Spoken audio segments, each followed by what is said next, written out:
de commenter l'actu ou de lâcher un simple coup de gueule? C'est le moment de vous exprimer avec droit citoyen. C'est quartier général, c'est quartier général. Prenez la parole sans plus attendre et composez le 09 72 262 462.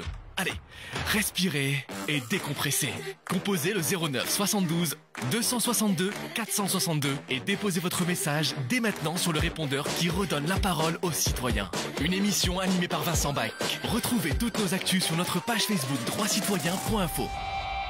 Bienvenue à tous et à toutes, nous sommes en direct aujourd'hui sur Droit Citoyen, le média libre et citoyen pour l'émission Quartier Général. Nous sommes le samedi 28 mars, il est 21h04, j'espère que vous allez bien tous et toutes. Donc nous sommes en direct sur Facebook Live, mais également sur la web radio que je vous invite à écouter sur l'application mobile radio.fr et Orange Radio. Vous recherchez Droit Citoyen en un seul mot. Alors ce soir avec moi pour animer l'émission Quartier Général, donc c'est la 7e édition, le 7e épisode. Nicolas, ça va ? Ça va et toi, Vincent? Ça va très bien. Et il y a aussi Linda. Bonsoir Linda. Bonsoir. Bonsoir. Ah, ça y est, voilà. il y a le son. Je me disais bien. Il manquait quelque chose. Ouais. Ouais, je voulais commencer cette émission déjà une fois de plus pour remercier tous ceux qui sont dans les hôpitaux et qui apportent leur aide aux patients atteints du syndrome du virus Covid-19. Et puis je voulais également faire une petite parenthèse qui n'a rien à voir avec le thème de ce soir, mais on a tellement oublié avec le confinement, le coronavirus, le Covid-19, l'actualité qui ne parle que de ça et de rien d'autre, on a oublié justement de parler du changement d'heure. Ah bah ouais ça. J'avais oublié, moi c'est toi qui me l'as rappelé tout à l'heure. Et voilà. Et en fait je me dis mais il y en a quand même un qui va en parler. Et finalement non. Et non. Et ben voilà, donc c'est bien cette nuit où on passe en heure d'été. Et ce dimanche 29 mars, donc à 2h du matin, il faudra ajouter 60 minutes. Et donc, on va perdre 1 heure de sommeil. Mais bon, vu que de une heure de confinement en moins. Voilà, c'est ça. Ça. C'est ça, voilà. Ça sera que du bonheur. Alors, le thème de ce soir, l'émission, c'est... Nicolas va nous rappeler le thème. Alors, je suis en train de faire... je m'essaye au multifonctionnalisme. Ah comme oui, toi, Vincent, je suis en train de partager la vidéo, tout ça. Là. Mais c'est pas évident, hein, franchement. Je sais pas comment tu fais. Hein. Bah voilà, moi j'essaie de tout faire, de vous écouter et de le faire en même temps. Donc on n'a pas de community manager puisque forcément on a une équipe réduite. Donc veuillez bien entendu nous excuser si on bug un petit peu.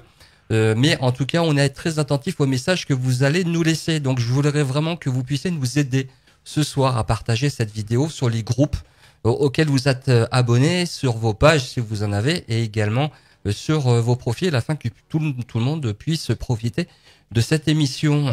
On vous invite également à poster vos commentaires sur la vidéo et on se fera bien entendu un grand plaisir de les relayer à l'antenne. Voilà, donc pour revenir sur le thème de l'émission, vous devez voir le bandeau en dessous, Raoult un Edison ou un Tesla, et on a notre habituel point d'exclamation suivi d'un point d'interrogation. Ça fait plusieurs fois qu'on le met celui-là en fin de titre. Oui, parce que on reste, on essaie. Moi, j'aime bien être neutre parce qu'il y a des pour et des contre. Au moins, ça permet de mitiger un peu et chacun peut participer au débat. C'est pas mal, c'est une question ouverte, quoi. C'est ça. La thèse et l'antithèse. Voilà. Thèse, antithèse, foutaise, moi j'aimais bien ça. Ouais. Et on fera pas comme Mediapart, on coupera pas ceux qui sont antithèse et ceux qui sont, voilà. Tout le monde est libre de venir sur Droit Citoyen et de s'exprimer. Voilà, on a prévu une émission en 2 parties. On va essayer de poser et d'expliquer la question. D'abord, pourquoi on pose cette question, et puis on va essayer de faire le plus court possible sur cette partie-là, et ensuite de vous donner la parole si vous appelez. Si vous appelez pas, on brodera. Hein. On arrivera à discuter, je pense. Alors je fais le petit jingle du numéro, comme ça au moins on sera clair où ce côté-là, puis je vais le mettre aussi en commentaire. C'est le moment de vous exprimer avec droit citoyen. Prenez la parole sans plus attendre et composez le 09 72 262 462. Composez le 09 72 262 462, numéro non surtaxé. Voilà, tout est dit. Tout est dit, le numéro. Donc l'idée avec ce titre, Edison ou Tesla, c'est de faire appel un petit peu et d'essayer de relativiser la figure christique de Raoult, etc., sans aller questionner et rentrer dans la polémique du médicament, c'est le bon traitement, c'est pas le bon traitement. Ça nous saoule tous, enfin je sais pas vous, mais en tout cas nous trois ici ça nous pèse un petit peu. Oui, puis surtout nous ne sommes ni les uns ni les autres ici des spécialistes de la question, des médecins, etc. Ça et puis on n'est pas aussi des journalistes experts de tel domaine. Et puis surtout, il y a que toi qui es journaliste, ni Nico ni moi ne le sommes. Non, on est citoyens. Voilà, exactement. Et invité justement pour l'émission Quartier Général, je tiens à le redire. Merci. Je vous en prie. Bah oui, c'est sympa. Ça fait pas de mal de le redire. Et du coup, Edison ou Tesla, c'est donc derrière cette notion, il y a la notion de génie. Moi j'ai pu le dire et j'ai envie que c'était une sommité, ça je veux pas remettre parce que c'est le cas. Oui. C'est quand même quelqu'un qui est reconnu dans son domaine, donc on va pas discuter ce domaine-là. Mais après c'est essayer de relativiser, comme on aime bien relativiser depuis le début de cette émission, peut-être relativiser sur cette partie-là de sa carrière. Moi j'ai vu une émission qui date de, enfin, c'est pas une émission d'ailleurs, c'est une vidéo, c'est une conférence en presque à huis clos, qui dure 1h30, qui date de 2012 ou 2013, je sais plus, où on voit d'autres aspects de la pensée, on va dire, profonde du docteur Raoult, qui pense des choses en dehors de son domaine de spécialité, en fait. Et j'y ai reconnu des choses qui me touchent en général, que moi j'associe au néolibéralisme. Alors du coup, et je précise bien, c'est vraiment, on va dire, une pensée intellectuelle dans son travail. Ce n'est pas critiquer Raoult sur sa personnalité. C'est deux choses bien différentes, et il faut bien le préciser. Oui. C'est sa façon de gérer le travail et de penser ses recherches médicales et de s'insérer là-dedans dans la société et en tant que version économique. Alors, avant d'aller jusqu'au bout de cette thématique que vous allez d'ici quelques instants entamer, Nicolas avait quelque chose à nous dire, un petit erratum sur une émission précédente. C'était quoi? Je sais plus, je t'ai dit ça tout à l'heure. Les données de l'ARS.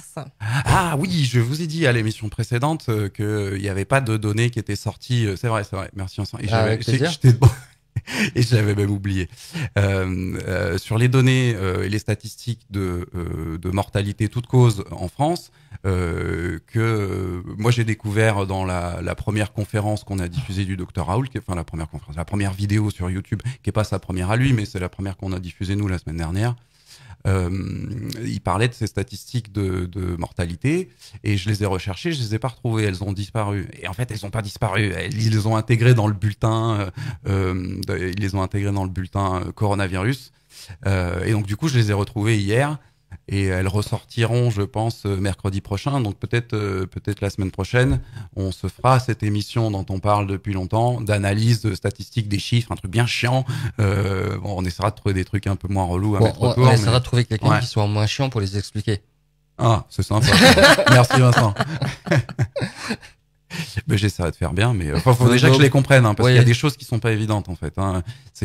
Voilà. Donc pour revenir au sujet, effectivement, comme tu disais, Linda, on va pas faire du BFM TV parce qu'il y a des choses à critiquer sur tout le monde. Personne n'est parfait. Je veux dire, on a tous nos moments d'égarement, d'humanité des fois aussi. Je veux dire, bon, et ça va. BFM et CNews et tous les médias s'en sont donnés à cœur joie sur les traitements en s'érigeant experts médicaux, mais aussi sur Raoult, sa personnalité, etc. C'est pas notre objectif ce soir. On va déjà vraiment pas. Saluer quand même l'arrivée de Gilles Charles à l'antenne qui nous regarde. Il y a aussi Amadou et j'ai vu Eric également. Eric. On t'entend vachement mieux, Vincent, la petite bidouille qu'on a fait sur les casques, là, c'est super magique. Un son très clair et très propre. Bah, c'est cool. Bon, vous en foutez parce que ça vous change rien, le son est bon de votre côté, mais bon, pour reprendre. J'y vais. Pour reprendre sur ce que j'ai noté moi, qui m'a un peu choqué, je vous avoue, je me suis senti un peu con en fait, et vexé pour le dire bêtement. Voilà, j'ai cédé un peu à cette image du sauveur en me disant ah ouais, le traitement, je suis rentré dans le jeu, ça m'a un peu dépité. Ce que j'y ai vu. C'est plus un Edison qu'un Tesla. Alors l'imagerie facile Edison Tesla, je pense que tout le monde, ça parle un peu à tout le monde. On a le génie Edison qui est un génie qui invente un truc et puis après qui devient un génie commercialisateur, qui fait travailler des ingénieurs et qui monte une énorme multinationale, une des premières. Non, c'est plutôt un génie à la base scientifique. Voilà, qualifié d'ailleurs de gamin hyperactif qui fera jamais rien de sa vie, mais qui vient d'une famille d'entrepreneurs en fait, de self-made man vraiment à l'américaine et qui a réellement baigné là-dedans. Et effectivement, C'est un gamin qui a 12 ans. Il est le premier à vendre des snacks dans le train. Voilà, c'est déjà, il sait faire des affaires, ce petit. Et petit à petit, avec tous les brevets, etc., effectivement, il est dans une façon de faire de la science extrêmement différente que Tesla. C'est-à-dire que pour Edison, ne jamais inventer quelque chose dont les gens ne veulent pas. C'est ça son credo. De l'autre côté, on a donc Tesla, qui lui aussi, voilà, mémoire absolue, bon trop, je pense que ça a dû pourrir la vie, qui est à peu près considéré aussi comme un gamin, on sait pas trop comment faire, et qui lui vient d'une famille beaucoup plus, on va dire, humble. Voilà, c'était sa mère ne savait pas écrire, d'ailleurs, si mes souvenirs sont bons, mais arrivait à apprendre énormément de poésie. Mais on voit que le milieu n'était pas vraiment le même. Et pour Tesla, la science en soi n'est que perversion, à moins qu'elle n'ait pour objectif ultime d'améliorer l'humanité. Donc, on a vraiment les deux versions des inventeurs. D'un côté, effectivement, avec une grande pensée économique et faire de l'argent, et de l'autre côté, beaucoup plus humaniste. Oui. Ah, tu vois, finalement, à un moment donné. Hein. Non, c'est juste. Ouais. Allô, Will. Ouais, voilà, c'est bon. Ça doit un, bien, deux, ouais. un, deux. C'est juste à force de démonter les micros et de les remettre en place. Ah bah voilà. La technique nous lâche, rien ne va plus. Ouais. C'est du direct. Voilà. Donc sur Edison Tesla, le côté enfant génial, il y a aussi la remise en cause du génie. Donc on pose un peu de toute façon cette imagerie Tesla qui est plutôt celui il a fini sa vie dans la pauvreté absolue alors qu'Edison était ultra riche. Enfin, on le voit, on les retrouve tous les deux, c'est des figures qui sont maintenant assez et puis connues. Que voilà, donc Edison a quand même bien entre guillemets entubé Tesla aussi au passage. Voilà. Et donc c'est juste pour donner le ton. Étaient des jeunes savants. Voilà, on va pas faire de l'histoire, c'est juste pour donner. Voilà, il m'a semblé que Raoult, il a forcément des deux, puis c'est des images typiques, voilà. Mais moi, je l'ai vu d'un coup vachement plus du côté Edison que du côté Tesla, alors que c'était pas mon intuition. Enfin, bon, peu importe. Voilà. Après, ce qu'il faut dire aussi, c'est des figures de génie dans l'histoire, etc. Et ça aussi, on peut le discuter et le remettre en cause, en fait. C'est-à-dire que le génie sauveur de l'humanité, génial, que c'était écrit dans ses gènes ou je ne sais quoi, c'est des choses dont on peut discuter. C'est des imageries. C'est avec ça qu'on nous construit l'histoire. On nous a fait une histoire des grands hommes, des grandes batailles, etc. Il y a d'autres façons de construire l'histoire, d'autres façons c'est des génies qui s'inscrivent dans leur temps.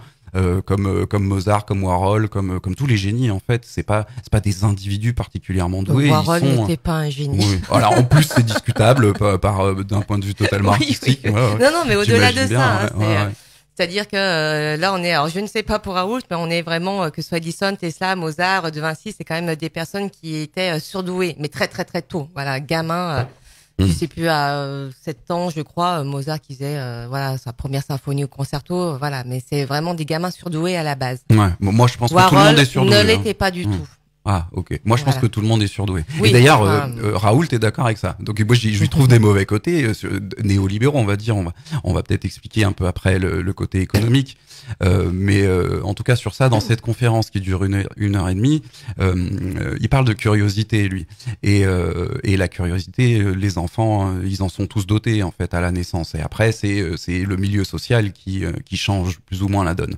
Et qu'on va appeler surdoué quelqu'un dont la curiosité a été nourrie. On va dire surdoué, des fois à un point tel que ça les rend un peu foufou, et puis des gens qui ont la même curiosité à la base, parce qu'on est génétiquement codés pareil, en fait, on a 99,999% de gènes communs, en fait, tous les humains entre nous. Et donc celui dont la curiosité aura été brimée, on leur a dit c'est comme ça, pas autrement, ferme ta gueule, quand c'est rentré, c'est sûr, lui on l'appellera pas surdoué. Mais à la base, les capacités, on les a tous et toutes, je crois. Oh, c'est ma conviction. On va peut-être pas rentrer dans ce... Non, mais c'est pas très important. C'était juste sur la notion, de génie, on va dire. Et que Raoult, en ce moment, est présenté comme ça. Et que, pour Nico, alors moi, j'ai pas regardé vraiment la fameuse conférence. Donc, je vais suivre un petit peu ce que dit Nico là-dessus. Mais qu'il a une vision très néolibérale, quand même, de sa façon de travailler. sans doute de sa façon aussi de manager son hôpital et ses collègues. Oui, donc, ça, il y a une autre vidéo sur ça. Alors on peut en parler aussi. Et puis c'est sa réputation depuis longtemps, hein, bien avant le Covid-19. Ça, c'est quelque chose mais qui est au-delà, sans doute aussi une part de caractère, mais qui s'inscrit quand même. On a dit qu'on partait pas dans la personnalité. Mais c'est pour ça, mais qui s'inscrit quand même dans une façon dont le management aujourd'hui se fait. Et je pense que Raoult n'est pas du tout exempt de cette version néolibéraliste du management. Il est enfant de son temps, comme voilà, nous tous, exactement. Et c'est en ça que ce n'est pas... c'est un visionnaire sans doute sur le côté médical, mais d'une vision, on va dire, humaine dans notre société. C'est pas du tout un visionnaire. C'est effectivement juste un homme de son temps, et ça serait bien de le laisser juste là où il est. Oh, bien sûr. Et mais par contre, sur le management à l'hôpital, sans partir dans le côté psychologie comme de son temps ou quoi que ce soit, il y a un autre documentaire qui circule sur YouTube, je l'ai vu, moi, c'est France 3 Rhône-Alpes, France 3 Région PACA, qui avait fait un documentaire. Ouais, apparemment, ouais.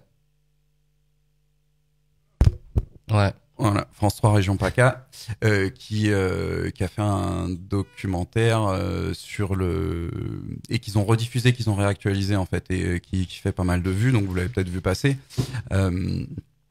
Sur l'institut de recherche en fait, et là on voit pas spécialement le docteur Raoult en plus, mais on voit comment c'est procédé, qu'est-ce qui est mis en place dans le cadre de ces recherches là.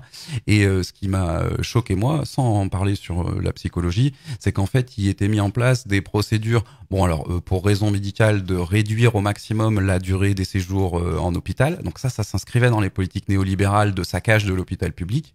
Ils avaient l'air d'avoir des bonnes raisons médicales, je les questionnerai pas.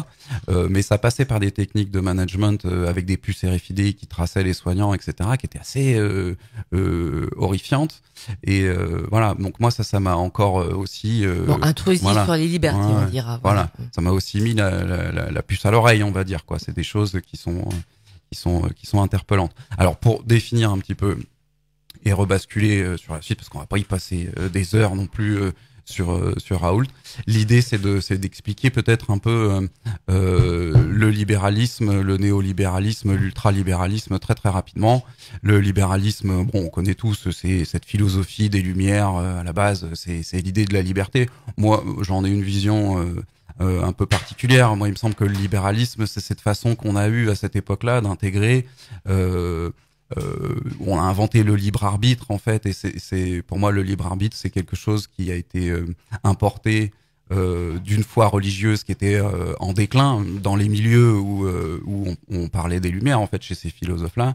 Dans la religion, c'était Dieu t'a donné la connaissance du bien et du mal, t'as cueilli le fruit défendu, etc. Bon, pour moi, le libre arbitre, c'est la reprise de ce truc-là. Donc déjà, le libéralisme en soi, c'est quelque chose qui peut être à questionner. Ensuite, pour faire très très vite, l'ultralibéralisme, c'est quand on perd les discussions.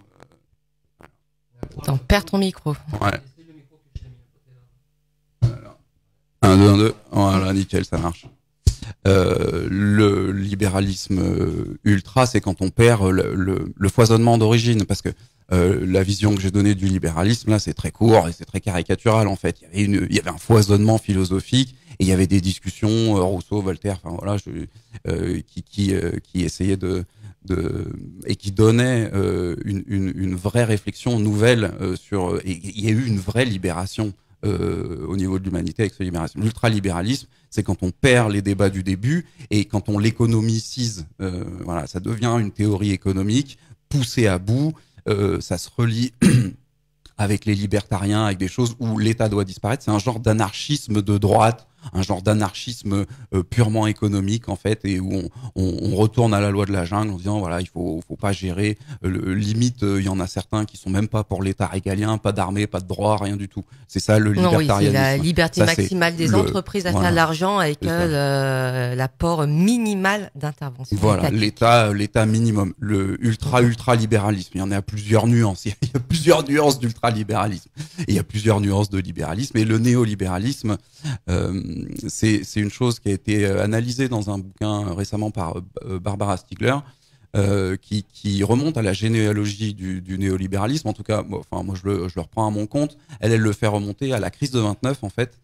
elle le relie à l'évolutionnisme, les théories darwiniennes mal comprises, remâchées dans la sociologie. Donc en fait un évolutionnisme sociologique qui justifiait les pires horreurs à l'époque, et ça donne, poussé à bout cette logique-là, ça donne le nazisme notamment. Alors Nicolas, pour répondre aux personnes qui disent que le néolibéralisme n'existe pas, qu'est-ce qu'on peut leur dire?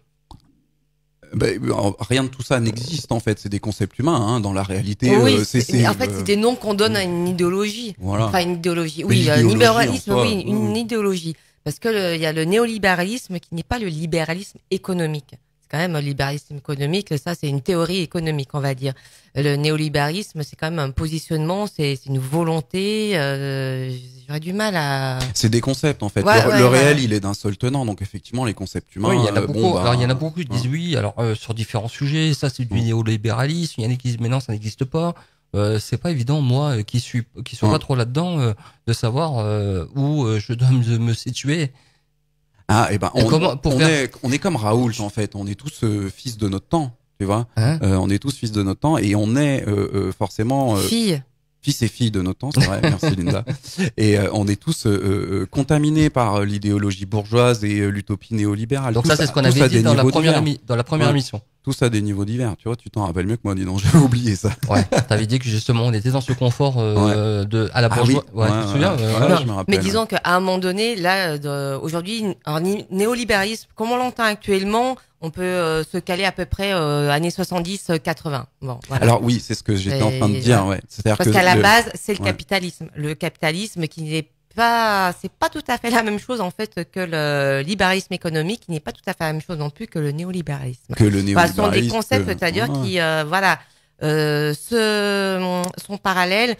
Des fois vont se croiser, mais des fois trop de libéralisme, trop de néolibéralisme. En fait, ça a tendance à tuer le capitalisme. L'éthos bourgeois, c'est encore autre chose. Et puis, capitalisme, c'est pareil. On faut le mettre au pluriel. En fait, on dit le capitalisme par facilité, mais en fait, il y a les capitalismes. Là, j'entends le capitalisme économique aussi. Qui est pour finir, néolibéralisme, en fait, l'idéologie naît dans les années 30, mais elle émerge effectivement dans les années 70, et c'est là où il y a un impact, c'est-à-dire que l'idéologie libérale et ultra, ça donne le capitalisme à papa. On pourrait le découper, mais disons le capitalisme d'avant, en fait. Alors, il y a une question d'Eric qui dit, selon vous, où se situe l'Union européenne sur le curseur libéralisme, ultralibéralisme, néolibéralisme? C'est difficile à placer parce que l'Union européenne, elle est entre ultra et néo, en fait, et libérale. Mais comme Macron, en fait, Macron, il a des poussées ultralibérales quand il veut tout privatiser, ça c'est ultralibéral. Mais le lien à l'autorité, le côté, mais là on parle le côté autoritariste, ça c'est néolibéral. Oui, mais là on dit avec le coronavirus, on dit qu'ils vont certainement renationaliser certaines entreprises. Et alors justement, c'est ça. En fait, j'ai essayé de finir l'explication sur le néolibéralisme. En fait, la théorie de base des années 30 du néolibéralisme, c'est qu'en fait, la société évolue trop vite. Et que c'est une biologisation en fait. Le fondement du néolibéralisme, c'est que les individus, ils sont pas capables d'évoluer aussi vite que la société. Et donc le fondement du néolibéralisme, c'est de dire il va être nécessaire d'adapter les individus à cette société géniale et magnifique qui progresse plus vite que ces cons, quoi. Tu vois, grosso merdo, je caricature beaucoup, mais en gros c'est ça. La fameuse phrase qui est que le néolibéralisme n'a jamais concerné que les riches. Voilà, faut pas se leurrer aussi. Eh ben non, justement, le néolibéralisme, il est ce truc qui pense. Dans les faits, c'est ça. Ouais. Ça, c'est l'ultra, ça. C'est le libéralisme et le capitalisme à papa. Le néolibéralisme, il postule un retour de l'État nécessaire. Autant les ultralibéralistes sont anti-étatiques, autant le néolibéralisme est autoritaire et postule la nécessité de l'État pour éduquer les gens, en fait. Pour non seulement les éduquer, mais les faire évoluer à la vitesse du monde et du progrès, parce qu'ils pensent pas société, les libéraux. J'ai dit société, c'est une erreur en fait. Ils pensent que la société n'existe pas et qu'il y a que des individus. Mais il y a un truc, il y a le progrès en fait. Ils croient encore au progrès et le progrès va plus vite que les individus et il faut les adapter. Et ça postule un retour de l'État. Autant les ultralibéraux sont pour la suppression de l'État quand ils vont à l'ultralibéralisme, autant les néolibéraux sont pour un retour de l'État, mais un État qui va remettre en place le libéralisme. On retourne au libéralisme originel, c'est-à-dire qu'il constate aussi, dans les années 30, c'est pas pour rien que ça n'est là, qu'il y a eu la crise de 29, et le libéralisme à papa s'est effondré, il s'est pété la gueule, et il y a eu la Deuxième Guerre mondiale, en fait. Et donc, ils se disent, ah bah oui, en fait, ça fonctionne pas, et si on veut le libéralisme originel... Parce que les marchés ont été trop laissés libres à eux-mêmes, c'est ça aussi. Donc j'ai un petit message de Jérémy qui vient de nous rejoindre, et le connaissant le pauvre, et... Je pense qu'il pense comme moi, c'est hyper technique tous ces termes. Non, puis là, on avait dit en plus avec Nico qu'on faisait un truc simple. Et là, tu nous emmènes dans des trucs, effectivement, on perd tout le monde. D'accord. Même moi, presque. Alors, moi, j'aurais juste, c'est beaucoup plus vulgarisé que Nico. C'est à vérifier chez vous aussi. Quand je dis vulgarisé, c'est pas en vulgarisé à mon échelle. Je ne suis pas économiste du tout. Mais en tout cas, moi, c'est ce que j'en comprends à peu près à la louche. C'est que le néolibéralisme, en fait, la grande révolution néolibérale, c'est ce qui a surtout été une grande révolution capitaliste, c'est-à-dire capitaliste au sens où, à la base, comme dit Smith, le capital, c'est quand même le système économique fondé sur l'accumulation du capital, que ce soit les machines, l'ordinateur, les marchandises, en fait, et la division du travail ainsi que la spécialisation des travailleurs. Ça, c'est une base du capitalisme. Les libéraux, eux, ont essayé, ont pas essayé, en fait, l'ont fait, ils justifient que c'est le règne des grandes nationales et qu'on va tout faire pour que, ça marche le mieux. Multinationales. Multinationales. Ouais, c'est ça que tu veux dire. Okay. Oui. T'as dit grand national. Ah non, pardon. Non, c'est des grandes multinationales. Oui, j'ai mangé un petit bout de mou, pardon. Et que je veux vous dire là, c'est un petit peu la définition de Bourdieu qui a le mérite d'être plus simple. Putain, merde, je suis plus compliqué que Bourdieu là. Bah ouais, comme quoi. Mais comme quoi, le programme néolibéral tend globalement à favoriser la coupure entre l'économie et les réalités sociales. C'est un programme de destruction méthodique des collectifs, soit de toutes les structures collectives capables de faire obstacle à la logique du marché pur. La nation, dont la marge de manœuvre ne cesse de décroître, les groupes de travail avec par exemple l'individualisation des salaires et des carrières en fonction des compétences individuelles et l'atomisation des travailleurs qui en résultent. Les collectifs de défense des droits du travailleur, syndicats, associations, coopératives, la famille même qui à travers j'arrive pas à me relire. La constitution du marché par classe d'âge perd une part de son contrôle sur la consommation. Voilà, c'est quand même nettement plus clair et je pense qu'on va peut-être pouvoir continuer sur cette base-là. On va embrayer, mais moi je reviens à mon truc juste 2 secondes. C'est ce néolibéralisme pensé dans les années 30, il est mis en application dans les années 70 par Margaret Thatcher, par Reagan, avec pareil encore des mix ultra néo parce qu'ils y comprennent rien eux en fait. Et ces analyses sur le néolibéralisme, elles sont faites que maintenant en fait. Barbara Stiegler, son bouquin, il est sorti cette année là. Donc les acteurs qui font les choses, ils se pensent pas, ils disent tiens je suis néolibéral, je vais appliquer tel truc, enfin tu vois, c'est des analyses a posteriori. Donc pour répondre à ta question de tout à l'heure, l'intérêt de faire des découpages libéral, néolibéral, etc. Le réel il est continu. Reagan il s'est pas posé la question parce que Reagan c'était un peu une tanche, tiens pour reprendre tanche, je l'avais pas encore dit ce soir, mais ça nous permet de comprendre. Découper le réel, c'est se donner du pouvoir dessus pour comprendre. Et après, le réel, après, il est comme il est, quoi. Après, faut agir, quoi. Il suffit pas de parler, ça c'est sûr, quoi. Là, on parle beaucoup, mais on est confiné. Du coup, on n'a pas trop grand chose d'autre à faire. On en profite. Je sais pas si on était très clair dans nos définitions. Non, mais après, sur le capitalisme, ça donne un autre capitalisme, en fait, si tu veux. C'est-à-dire que le capitalisme d'avant, c'est les capitaines d'industrie, et pas les il y a des débuts multinationales. Pour dire vite, voilà. Et les travailleurs et la division du travail avec l'image que l'on a de Charlot, en fait. Ça c'est tout le capitalisme. Non, mais voilà, c'est quelque chose qui a été détruit au fur et à mesure. C'est-à-dire que le travail n'est plus du tout le même que celui des temps modernes de Charlot, par exemple. La différence, même s'il en reste des traces. Il y a des choses qu'on a appris. Enfin, moi, j'ai appris ça à l'école primaire et au collège, je crois, c'est les secteurs d'industrie. Primaire, secondaire, tertiaire. Primaire, les agriculteurs, secondaire, industrie, tertiaire, le service. Ça, c'est le capitalisme à papa. Et il y a la banque qui finance. Voilà. Et depuis les années 70, les dérégulations de la monnaie financière, etc. En fait, le système financier, la banque s'est autonomisée et au lieu que dans le système capitaliste précédent, la banque finançait l'économie, là, depuis les années 70, et maintenant c'est vraiment évident, en fait, la banque, et c'est devenu un quatrième secteur, la finance, qui s'est complètement autonomisé, qui fait 10 ou 100 fois ou 1000 fois en termes de volume financier l'économie réelle, et qui, au lieu de financer l'économie, est devenue une pompe à fric, en fait. La finance, au lieu de financer l'économie, elle pompe le pognon. Donc ça, c'est une différence de nature assez fondamentale entre le capitalisme d'avant et d'après. Donc ça, c'est important de voir ce truc-là. Mais c'est vrai que c'est peut-être trop de détails, je sais pas. Oui, et puis voilà, c'est essayer quand même de revenir effectivement que voilà, Raoult a cette position, on va dire néolibérale, et que dans la vision qu'on peut avoir de ce que c'est du génie, et par extension de la base du génie, à cette image de sauveur, samaritain, héros.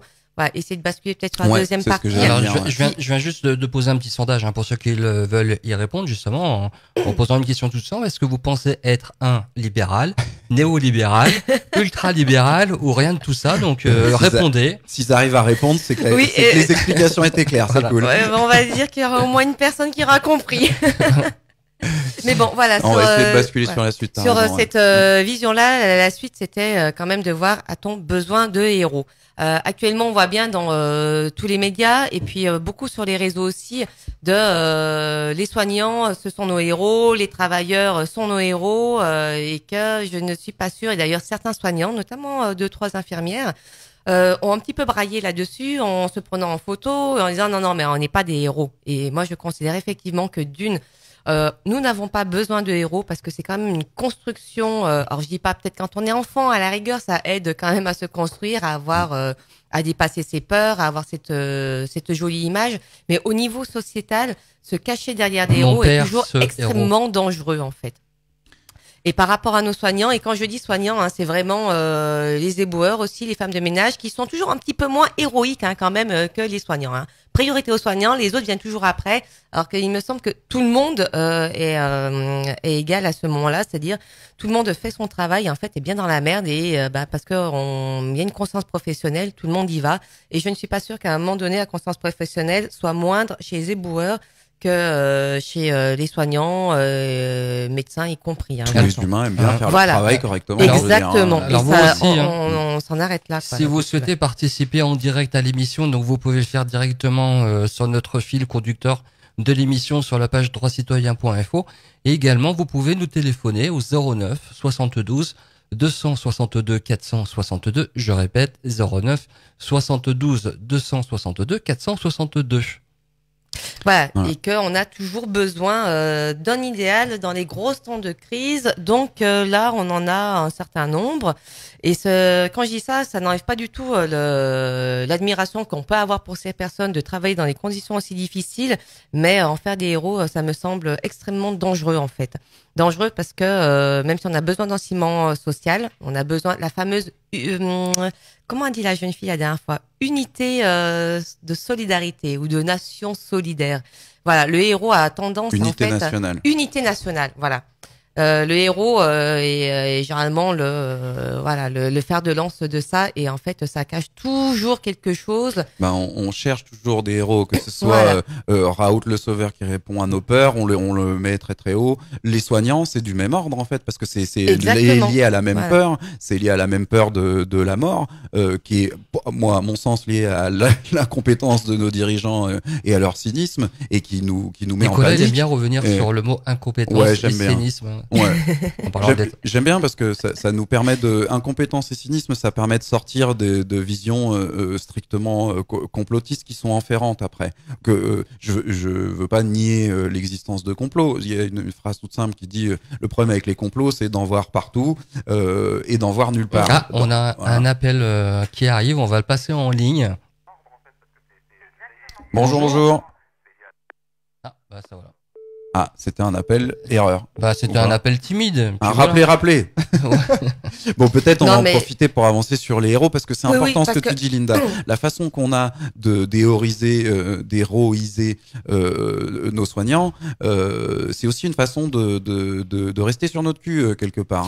Et puis c'est très instrumentalisé, c'est-à-dire que chaque époque, on va dire, a les héros qu'il mérite. Fut un temps où on a eu, par exemple, voilà, des grandes funérailles qui pour Victor Hugo, on a eu à peu près les mêmes pour Johnny Hallyday. Alors, ça n'enlève rien à Johnny, mais il n'empêche que ça montre très bien quand même entre un penseur, un philosophe, un écrivain et Johnny qui reste quelqu'un d'admirable par sa capacité à tenir une scène, mais on n'est pas tout à fait sur les mêmes bases entre on va dire plus une société du spectacle très très populaire que quelqu'un qui va vraiment penser son monde, ce qui n'est quand même pas le cas de Johnny, voilà.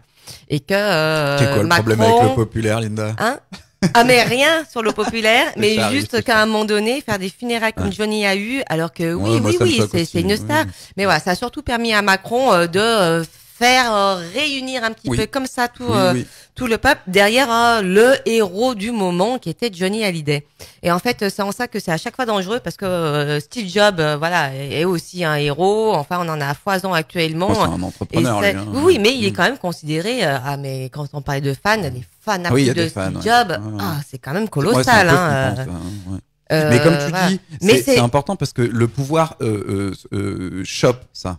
Exactement. Et pour les soignants, ils s'en sont servis. On en a parlé dans l'émission. C'est Vincent qui l'avait rappelé. Mais bien évidemment, ils remercient à chaque fois. Voilà. Et quand ils ont commencé à remercier en séance dans la commission, là, c'était notre première émission ensemble. Ils applaudissent. En fait, ils s'associent et par effet d'association, les héros, on les applaudit.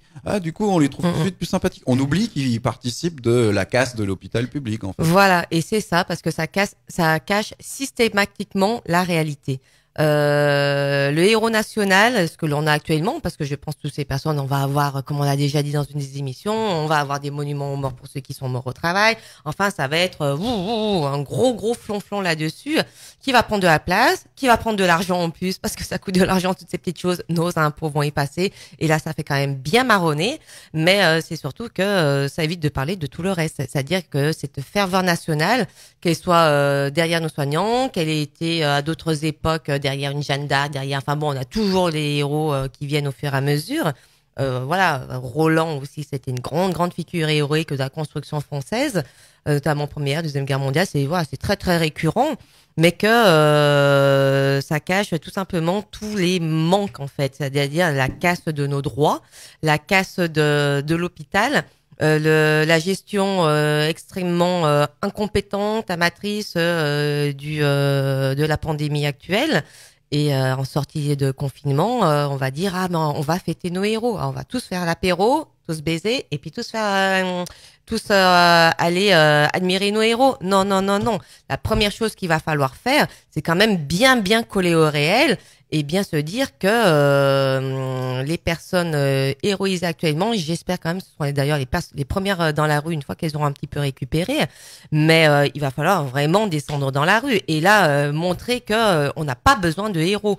Et en plus, le héros, il y a le côté toujours un peu messianique, c'est-à-dire c'est autant n'importe quel messie, comment on dit, pas apôtre dans les religions. Disciples, voilà, merci. Qui deviennent, que ce soit un Bouddha, un Mahomet, un Jésus. C'est exactement sur les mêmes tenants qu'on se base en fait. De même que Che Guevara ou Gandhi ou Nelson Mandela, ces grandes figures, qu'elles soient politiques, qu'elles soient plus dans du militantisme, on va dire, mais à un moment donné, de trop les mettre en avant, en fait, ça cache le reste et puis ça cache aussi tout simplement chacun, c'est-à-dire chaque citoyen, chaque personne très exactement. Et à force de laisser les autres parler à notre place et d'être derrière et de les mettre sur des piédestals, en fait, on s'oublie soi et en fait, on revient finalement à quelque chose qui est la démocratie représentative comme elle est actuellement et qui est qu'à un moment donné, on va abdiquer une part de sa voix, une part de son libre arbitre.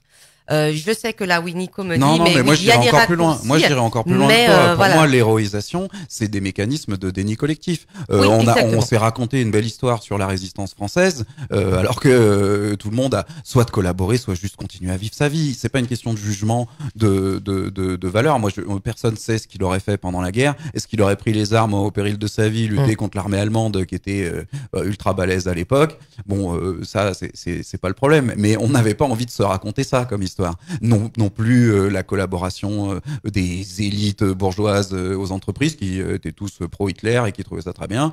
Voilà. Et donc du coup, on s'est raconté une histoire de résistants. Il y en a eu des résistants, mais c'était pas c'était pas le 99%, quoi. Hein, voilà. Et donc là, on se construit des héros en restant bien à l'abri chez nous et en flippant nos races, quoi, pour le dire très simplement.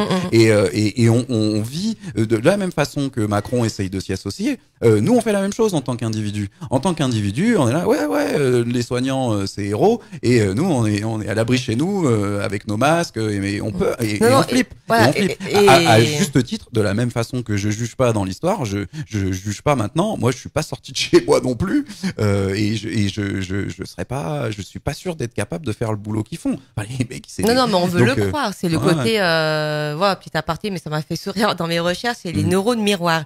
C'est-à-dire que on a les mêmes neurones qui s'activent quand on fait un geste que quand on regarde quelqu'un faire le geste. Alors c'est très très utile dans l'éducation, mais on se rend bien compte aussi que dans la notion de héros, il y a ça. On voit les infirmiers courir enfin le peu qu'on voit d'ailleurs. En fait, on voit pas grand-chose, mais au moins on imagine et pour les quelques images, on a tous dû voir au moins quelques épisodes d'urgence ou de Grey's Anatomy.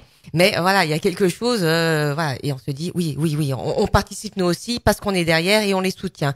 Alors oui, je veux bien admirer un minimum, mais c'est juste qu'il faut découpiller ces héros. Parce que bien se dire qu'il y a toujours deux côtés du héros. Il y a toujours le héros et le bouc émissaire. Et en fait, ils marchent toujours ensemble, les deux. Si on ne dégoupille pas ça, ça va donner exactement ce que Nico et moi, Gilets jaunes, on a eu. Ça me dérange. Si le bouc émissaire, c'est Macron et le gouvernement, moi je suis pour là. Oui, mais on sait très très bien qu'il y a pas longtemps, il y a 1 an et demi, les boucs émissaires, c'était les Gilets jaunes. Et on s'en est pris plein la figure. Et là, ça va chercher, comme à chaque fois qu'on en a besoin, ça va tacler très très bas sur l'homophobie, sur le fascisme, sur l'antisémitisme. Alors grosso modo, c'est toujours les mêmes choses à la louche. Même Raoult en a fait les frais d'ailleurs. Mais voilà, et ça, si on n'arrive pas à déconstruire ça systématiquement et beaucoup plus vite, et surtout là, pendant la période de confinement, réellement penser à ça, on va avoir du mal à penser la société en sortie de confinement et notamment dans les luttes. Bien se dire que non, mais on va sortir pareil, mais c'est quelque chose qui en gilet jaune a déjà été pensé. Le côté pas de chef. Alors ça a beaucoup déstabilisé, mais il n'empêche, on a une organisation qui est comme elle est, mais il n'empêche que le côté pas de chef, c'est quelque chose qui marche quand même énormément parce que chacun a repris sa capacité à parler, à s'exprimer, à prendre sa parole et à faire marcher son libre arbitre. Sachant que le libre arbitre, on a quand même pas des masses les uns les autres entre l'acquis, l'inné, voilà. Donc on va dire le tout petit qui nous reste, mais voilà, et de se dire j'existe et puis moi aussi j'ai le droit d'être là. Et si je veux pas suivre les règles, je n'y vais pas, c'est pas grave et c'est voilà, les choses se feront quand même et d'ailleurs elles se sont faites. Si je parle de tout ça, c'est parce que là j'ai vu passer via ma sœur là une petite une pétition, je crois. Et qui était, j'ai regardé vite fait les signataires et il y avait quelques personnes effectivement prolétaires, un petit peu de classe employée, mais il y avait énormément d'artistes, de chercheurs, de médecins, etc. Voilà, les classes moyennes et tous les indépendants en fait qu'on n'a pas beaucoup vu dans le mouvement Gilets jaunes. Et ce qui m'a fait doublement sourire, c'est qu'en lisant le texte, ils demandent exactement ce qu'on n'a jamais vraiment voulu entendre de la part des Gilets jaunes, c'est-à-dire une meilleure justice sociale, une meilleure justice fiscale, et voilà, quelque chose de mieux pour le climat, et peut-être repenser aussi la démocratie. Et là, d'un coup, ça prend son ampleur, et là, d'un coup, dans le Covid-19, dans la crise actuelle, tout le monde se rend compte que, oui, c'est des choses auxquelles il faut penser.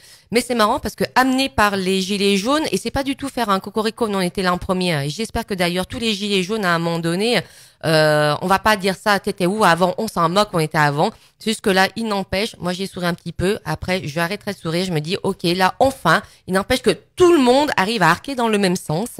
Et j'espère vraiment qu'on va arriver à rester unis, et en tout cas essayer d'être unis dans nos diversités, ce que sont les Gilets jaunes, et en faire une grande force en sortie de confinement. Et en ça, on n'a pas besoin de héros. C'est-à-dire qu'on a juste besoin d'être chacun, de prendre sa confiance et d'arrêter de se cacher derrière des héros, derrière un bulletin de vote. Non, nous avons une voix. La démocratie, elle doit être horizontale, elle doit être directe. Et le RIC proposé côté Gilets jaunes, on en a réellement besoin. Ça va mettre du temps encore à infuser dans les esprits parce que c'est pas neuf du tout cette idée-là, hein, comme je crois que je l'avais déjà dit d'ailleurs. Mais il n'empêche qu'on en a réellement besoin actuellement dans la lutte pour commencer à mettre en place une démocratie directe. C'est un premier biais. Si on ne met pas ça, on pourra pas mettre vraiment une démocratie directe comme plein de personnes peuvent le penser. Mais c'est aussi par ça qu'on pourra peut-être arriver à penser le salaire à vie. Alors je précise, hein, le salaire à vie qui n'est pas le revenu universel de Bernard Friot. On va penser par Bernard Friot. Mais voilà, et pour finir sur il faut juste expliquer ce que c'est le salaire à vie pour ceux qui ne connaissent pas. Une émission. Ouais, je crois qu'on fera une autre émission. On va noter sur la fiche parce que c'est intéressant où c'est. Mais là-dessus, j'en vois tout de suite. Là, c'est le groupe de réflexion stéphanois, ça s'appelle GRS. Mais il faut taper mieux, groupe de réflexion stéphanois. Sinon, ça vous envoie sur la gym rythmique. Non, j'ai eu ça sur Google, c'est pour ça j'ai un peu galéré, et qui explique que dans une petite vidéo, c'est une 20aine de minutes, c'est hyper pédagogique, un peu à la Arte, dans le carambolage, les petites animations, etc. Mais c'est super bien fait, et pour comprendre ce que c'est, et ce qui est d'autant plus intéressant, qu'ils ont poussé extrêmement loin leur réflexion sur comment on peut le mettre en place de façon concrète, c'est-à-dire comment c'est financé. Il s'arrête effectivement, il bute plus exactement sur l'Europe et le reste du monde, mais au moins, voilà, déjà à l'échelle d'un pays, comment on peut le penser, et après, ça serait bien effectivement dans une lutte, voilà, que toute l'Europe suive ou s'extraire de l'Europe. Enfin bon, ça c'est encore d'autres questions, mais voilà. Groupe de recherche. On fait une petite pause musicale. Allez. Ouais. Allez, on est là. Il est 21h49. Merci à ceux qui nous rejoignent sur Droit Citoyen, le média libre et citoyen. Nous sommes en direct sur Facebook Live et également sur la web radio que vous pouvez retrouver sur l'application mobile radio.fr et Orange Radio. Vous recherchez Droit Citoyen en un seul mot. Merci d'être aussi nombreux ce soir. On va consulter hors antenne vos messages et on va vous répondre juste après. Pause musicale et on revient juste après ça. Vous cherchez un média de proximité, un média proche du citoyen, qu'il soit en plus neutre et indépendant. Alors dites oui à Droit Citoyen, car ce qui nous intéresse chez Droit Citoyen, c'est de vous redonner la parole. Droit Citoyen, c'est de l'information libre et citoyenne, en vous sollicitant pour recueillir votre ressenti sur une actualité qui vous ressemble. Retrouvez toutes nos actus sur notre page Facebook droitcitoyen.info ou sur www.droitcitoyen.fr. On est là. Aux fenêtres et aux balcons, nous on est là. On applaudit les soignants, mais pas le gouvernement. Solidaire à 100% des gens d'en bas. On est là, confinés et révoltés, on n'oublie pas qu'ils ont tout privatisé, tout vendu aux financiers. Ça ne se passera plus comme ça car on est là. On est là. Confinés et révoltés, on n'oublie pas les hôpitaux saturés et la santé dégradée. Les moyens pour nous soigner, on les a pas. On est là. Confinés et révoltés, on n'oublie pas les milliards aux entreprises, comme toujours ils priorisent leurs intérêts sur nos vies et sur nos droits. On est là. Confinés et révoltés, on n'oublie pas les précaires ont travaillé sans pouvoir se protéger de cette hypocrisie-là, on n'en veut pas. On est là. Aux fenêtres et aux balcons, nous on est là. On applaudit les soignants, mais pas le gouvernement. Solidaire à 100% des gens d'en bas. On est là. Confinés et révoltés, on n'oublie pas qu'ils ont tout privatisé, tout vendu aux financiers. Ça ne se passera plus comme ça car on est là. Confinés et révoltés, on n'oublie pas les hôpitaux saturés et la santé dégradée. Les moyens pour nous soigner, on les a pas. On est là.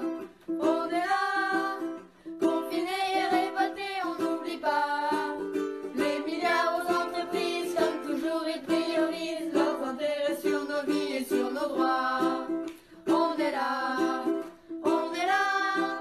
Confinés et révoltés, on n'oublie pas les précaires vont travailler sans pouvoir se protéger de cette hypocrisie-là, on n'en veut pas.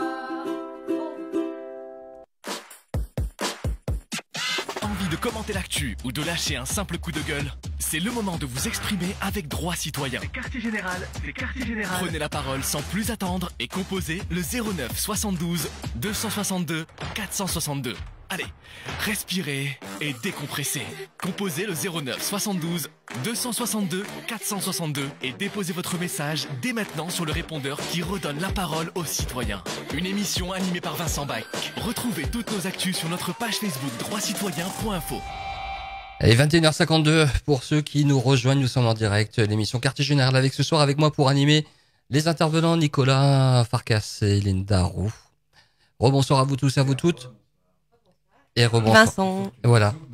Ouais, bah oui, parce que j'ai changé de micro tout à l'heure, donc forcément, il faut que je la réactive.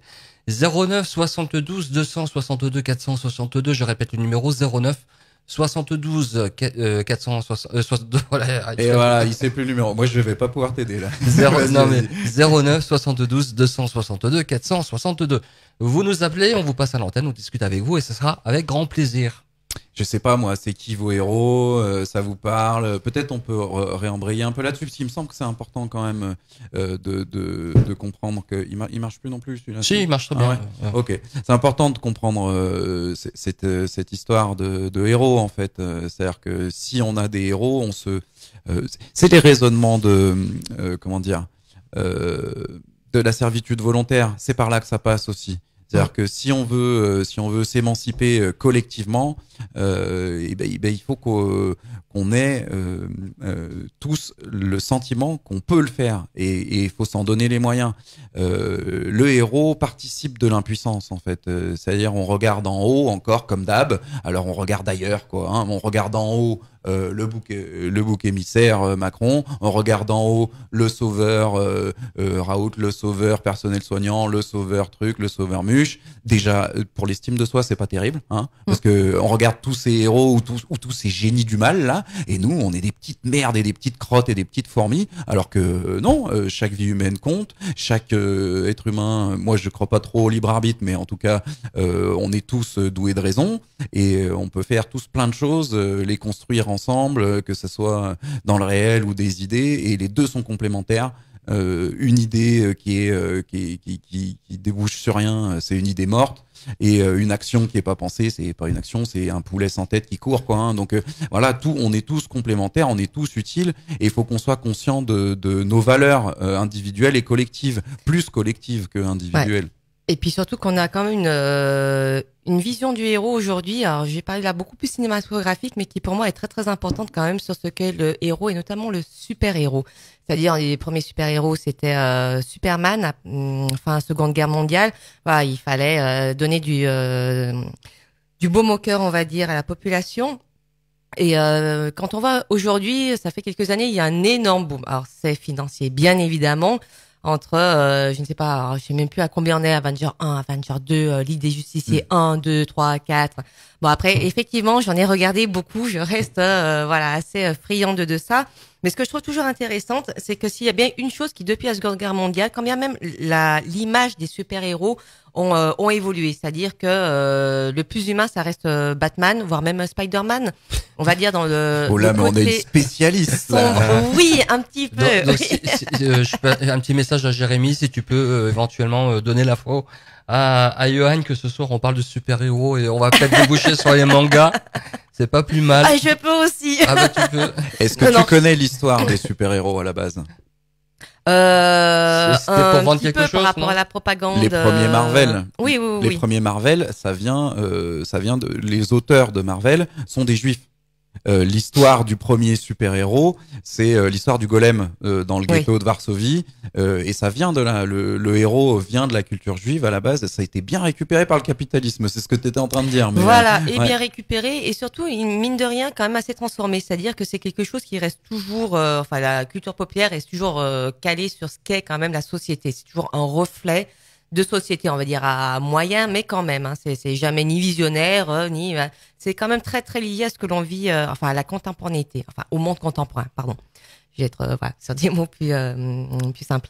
Mais ce que je veux dire par là, c'est qu'on a bien vu ces dernières années les héros c'est-à-dire que même Superman a perdu de sa superbe.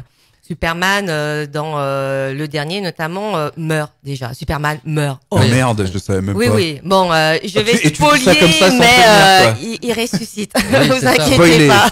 Spolier, c'est du marxisme. Spoiler, oui. Spolier, c'est du marxisme. On a du mal à quitter l'économie. Hein. Non, mais c'est surtout que je vais y revenir quand même. C'est que bon, alors soirée cinéma ce soir. Hein. Actuellement, les super-héros, que ce soit côté, et là je vais dire surtout notamment Avengers côté Marvel et Ligue des Justiciers côté DC. Hein, c'est vraiment les grosses réunions de super-héros. Que chacun a repris une part d'humanité, que ce soit dans Mégalo, Iron Man est particulièrement mégalo, Spider-Man, lui, c'est un peu l'ado qui en bave avec ses problèmes d'adolescent. Batman, c'est le côté sombre du héros, le côté un peu shakespearien, qui se prend la tête pour un tout pour un rien. On va dire que Christian Bale portait ça pas mal finalement, hein, ce côté un peu shakespearien. Mais c'est juste que ce sont toujours des sauveurs. Il y a une catastrophe mondiale et effectivement, et c'est si je parle ça, c'est pour rebondir sur ce que disait Nico. On regarde comme ça, c'est un oiseau, non, c'est un avion, non, c'est Superman, et que nous on est tout en bas. Et en fait, le gros problème, c'est que les super-héros sont là pour suppléer en fait, on va dire, à nos forces de pompiers, d'être capable de sauver les gens, la police, etc., face aux extraterrestres, aux méchants, mais on va dire, ils sauvent sur le moment, c'est tout. Eux, les super-héros, ne réparent jamais rien, ne repensent jamais le monde. C'est-à-dire que dans le dernier épisode, par exemple, si mes souvenirs sont bons, c'était de la Ligue des Justiciers. Et pardon, d'ailleurs, j'ai oublié le grand méchant là qui a son gros qui cherche ses cailloux là et pour mettre sur son gant. C'est peut-être le seul qui pense une autre société. Alors lui, il la pense en se disant je vais dégommer la moitié de la population, version très très malthusienne hein, quand même, mais pour me dire moins de population, ça va permettre peut-être de faire de la place et de créer un autre monde. Et il finit d'ailleurs. Ah, c'est un bon truc de nazi ça. Ah oui. Mais c'est en ça que n'empêche intéressant, c'est que la personne à qui a été donnée une autre vision d'un monde, c'était donné aux méchants. Et c'est-à-dire que ce sont les gentils, nos gentils super-héros qui vont le dégommer. Donc tu penses que c'est un outil de contrôle social? Ah mais bien sûr, bien évidemment. Et surtout qu'aucun super-héros ne propose autre chose. Moi, c'est quelque chose qu'au fur et à mesure me surprend toujours. Et je me dis, nous laisse vraiment quand même dans les deux pieds dans le même sabot dans le néolibéralisme. C'est qu'à aucun moment, ces super-héros qui sont vraiment dits tels quels, hein, annoncés tels quels, ne renoncent en rien à cette grande responsabilité, comme dirait le tonton de Spider-Man. Alors moi je suis plus Capitaine Flamme que Goldorak. Ah mais ça c'est encore d'autres genres de héros. Hein. Ah bah c'est plus bien. Ça c'est côté manga et c'est pas tout à fait, ça se positionne pas forcément d'ailleurs sur les mêmes choses. Notamment le premier héros japonais, ça reste Godzilla. C'était quand même la peur du nucléaire. C'est un héros ça, Godzilla? Ah bien évidemment. C'est un gros lézard. Mais c'est à sa façon. Godzilla c'est un super héros. Parce qu'il n'y a pas le mécanisme projectif. Quoi. Oui, mais il n'empêche que, physiquement, on n'a pas forcément envie d'être Godzilla, mais il n'empêche qu'il y a la force de Godzilla. Il nous ressemble. Tu vois, t'as Spider-Man qui est pour les ados, comme ça tu peux t'y projeter dedans. Enfin, Godzilla, c'est un héros particulier, quoi. Hein. Ouais, il y a pas quelle est la projection? Qui se projette en lézard? Tu veux pas faire un sondage, non, Vincent? Qui se projette en lézard? Moi, pas du tout. Hein. Non, la projection certes en moi, mais il n'empêche que petit à petit, c'est quand même devenu ça, et notamment dans les derniers. Alors, je vais pas parler des derniers très très très médiocres Godzilla cinématographiques, mais beaucoup plus des animés. Il y en a d'ailleurs avec une animation tout à fait correcte. C'est rigolote, mais qui présentait finalement Godzilla comme la dernière chance de l'humanité d'être sauvée à chaque fois. C'est vraiment l'ultime secours. Qu'est-ce qu'on fait avec Godzilla? On va l'appeler. Voilà, et que le savant qui reste le savant fou. Oui. Il a un cerveau Godzilla en plus. Ouais, il communique. Ouais. Non, mais Godzilla, on n'est pas sur le premier Godzilla qui reste très beau d'ailleurs. Ouais. Mais voilà, mais à la base, c'était vraiment, voilà, il incarnait la peur du nucléaire et qu'est-ce que l'on fait avec ça. Et en fait, Godzilla a quand même beaucoup évolué dans ce qu'il est aujourd'hui, comment il est présenté. Maintenant, Godzilla, c'est essentiellement du gros spectacle très très financier. Et que moi, j'ai pas encore vu un film intéressant. Le plus intéressant, c'est vraiment à la rigueur cet animé-là, qui est très très proche, on va dire, des animés Marvel et DC Comics. Mais c'est juste pour dire qu'à chaque fois, voilà, ça ne remet jamais en cause ce qu'est notre société. Et que les petits humains qui sont là en bas, en regardant comme ça, en fait, sont totalement tétanisés de regarder en haut avec j'ai mal au cou, je vais jamais pouvoir me redresser, torticolis. Eh ben non, ça ne pense pas le réel. Et en ça, l'éorisation de personnes vivantes ou décédées, hein, parce que quand je vais parler par exemple de Jeanne d'Arc, la fameuse Jeanne d'Arc, à récupérer à droite à gauche, mais enfin bon, ça fait belle lurette qu'elle est morte, il n'empêche qu'elle est toujours réactivée. Voilà, c'est des figures comme ça qui restent extrêmement tenaces, mais qui fait qu'on baisse jamais la tête pour regarder ce qui est la merde qui est à nos pieds en fait, et dans laquelle on est en train de marcher copieusement. Donc ça c'est toujours vraiment le gros danger systématique. Et j'en ai perdu ce que je voulais. Moi, je voulais le lien avec le présent. Ouais, c'est ça. Ouais. Et ben non, mais c'est les mécanismes par lesquels on se renarcissise à peu de frais, sans se donner du pouvoir sur le réel en fait. Hein. Voilà. Et si c'était voilà. Et pour finir sur la petite digression cinématographique, c'était j'ai regardé là, il y a pas si longtemps là pendant les fêtes, c'était et par curiosité en fait, hein, plutôt que par grande envie, mais quand même je me suis pris au jeu. C'est Hunger Games. C'est-à-dire ça j'ai vu ça. Voilà, pour adolescents hein, quand même. Bon, il y a pas que pour ados. Je crois qu'il y a quatre grands ados, 4 épisodes. Et en fait, notre protagoniste, qui est une femme dont j'ai complètement oublié le nom et son surnom d'ailleurs. Aussi, mais... Voilà, c'est pas très très important.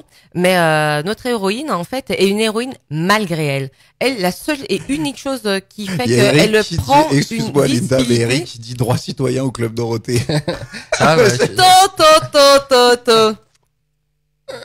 Non, on s'appuie et là c'est la prof qui parle. Ce sont des choses que nous connaissons et c'est une très bonne base pédagogique. Non, mais ce que je voulais dire dans Hunger Games, c'est la façon dont notre héroïne est un petit peu d'une certaine est-ce qu'elle veut, et si elle prend de la visibilité, c'est parce qu'elle elle veut sauver sa sœur et qu'elle sait qu'elle elle est plus armée en fait pour faire face au jeu mis en place, au jeu mortel en fait que sa petite sœur. Mais c'est une image de révolution, qui ne se produit pas sans la figure leader. Alors que les révolutions se produisent jamais comme ça. En fait, qui est assez intéressante parce que figure leader certes, mais une figure leader qui ne veut jamais en être une. Et en fait, c'est un personnage d'ailleurs qui a une partie de en fait, elle a quasiment pas de dialogue et au final, c'est presque pas elle qui parle. Ça va être ces deux son coach en fait, coach, mentor qui va beaucoup plus parler. Ça passe par des individus. C'est l'autre celui qui essaie de mettre en place la révolution et qui se positionne comme ça. C'est la chef. Alors, justement, elle s'appelle Jennifer Lawrence. Ouais. Voilà, c'est ça le fond libéral, l'idéologie, même l'éthos bourgeois en fait.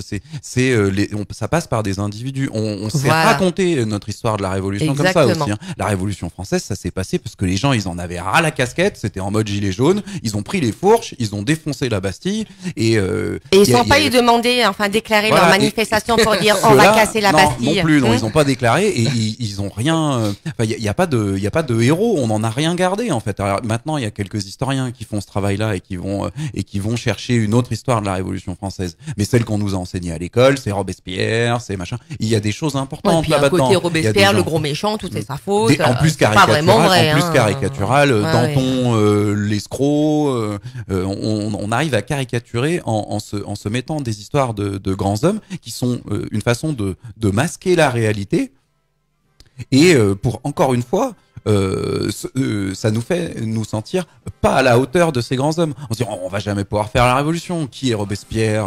Voilà. Alors après on s'écharpe, on cherche un Mélenchon. Ah mais Mélenchon il est pas assez bien. Benoît Hamon, bon là moi c'est pas ma tasse de thé. Alors mais il va pas faire la révolution. Et on cherche un individu. Alors qu'en fait la force c'est nous en tant que collectif. Et ce qui est intéressant là, pour finir quand même sur Hunger Games. Arrête, on a dit c'était pas Club Dorothée. Oui, et surtout je vais spoiler la fin de Hunger Games. Alors pour ceux qui veulent vraiment conserver leur fin et le suspense, voilà, vous fermez vos oreilles quelques secondes. En fait, à la fin, donc le gros parti de la résistance est finalement encarté entre guillemets. Raoult va trouver le vaccin. Non. Justement, ce qui est intéressant, c'est la fin. C'est qu'à la fin, notre héroïne, voilà, qui est embrigadée dans le gros groupe de résistance, où à la tête il y a une autre nana, voilà, très froide, très charismatique en fait, qu'on aimerait bien dégommer nous en tant que spectateurs, mais celle qui va vraiment prendre la tête de la résistance, et on sent bien qu'elle va devenir le nouveau vizir à la place du vizir. Et donc notre petite héroïne, elle a le choix de tuer un des derniers méchants. Enfin bon, je joue pas ces petits détails là-dessus, mais voilà, de tuer quelqu'un qui est mis à mort. Et en fait, elle vise et elle va tuer la chef de la résistance. Voilà. Qui est en train de devenir un dictateur. Exactement. Hein, ouais. Mais oui, non, mais c'est extrêmement intéressant d'avoir quelqu'un qui, la fameuse héroïne, c'est presque son action, c'est la plus grande de ses actions, mais qui est peut-être la plus choisie de ses actions. Et en ça, j'ai trouvé assez relativement intéressant, justement, que à chaque groupe, chaque groupe de résistance remet un chef. Et moi, j'ai beaucoup pensé justement aux Gilets jaunes. La force des Gilets jaunes, c'est de ne pas vouloir de chef. Ouais, voilà. Ouais. Et pour moi, c'était uniquement ça le parallèle. Surtout que là, mais c'est quand même dans ces films, il y a une manipulation quand même de la personne en elle-même. Ah oui, mais elle est manipulée du début à la fin, hein, cette pauvre héroïne. Elle s'en rend compte sans vraiment s'en rendre compte. Elle est obligée de se coltiner un mec qui n'est même pas son amoureux. Bon, même s'ils vont finir ensemble, n'empêche, c'est pas simple. Elle se fait blesser de nombreuses fois. Non, mais on la voit beaucoup sur son lit d'hôpital. Enfin, qu'ils étaient pas confinés. Et ouais. Non, mais il y a des trucs très pas top. Mais en fait, c'est quand même cette vision que j'ai trouvée assez intéressante de cette héroïne qui ne veut absolument pas être une, qu'on monte en épingle, qui est obligée de jouer le jeu parce qu'il y a toujours un chantage affectif qui se fait derrière et qui à la fin, voilà, va se dire non, je vais peut-être pas non plus en plus adouber une autre dictatrice en puissance, quand bien même elle se réclame de la résistance et pour un meilleur peuple. Linda, t'as un petit message de Jérémy qui dit justement bonne analyse, Linda. Moi, j'avais pas vu la même chose. Moi, j'étais pas allé si loin. Hein. Et bonne soirée à Eric qui va se regarder un petit Goldorak. Je voulais mettre le générique, mais bon. Ouais. Non, on parle trop. On n'arrive pas à laisser passer mais en fait, cette comparaison, elle est excellente en fait. Outdoor Games. Ah mais oui, mais parce que c'est jamais anodin hein, quand même ce genre de choses. Alors, moi, d'avoir ce genre d'héros et de héroïnes comme on a actuellement, ça déconstruit énormément la figure du héros. Et Game of Thrones aussi est relativement intéressant là-dessus, notamment la fin aussi. Que celle que l'on pense tous qui sera et qui d'ailleurs ça m'a fait sourire parce que je me dis bon je sais pas qui a regardé qui en premier mais on arrive un peu à la même conclusion, c'est-à-dire que notre chère Khaleesi elle se fait dégommer, voilà. Ouais, alors après moi à chaque fois j'étais pas allé si loin dans l'analyse de l'héroïne, juste ce que j'avais constaté comme d'habitude, c'est que c'est ce que j'ai dit tout à l'heure, à chaque fois il y a des leaders, c'est des groupes et c'est une inactivation de l'action collective en fait. Oui, à chaque exactement. fois, tout est suspendu, toute l'action de tous les figurants en fait, voilà, c'est bien parce qu'on revient au début en fait.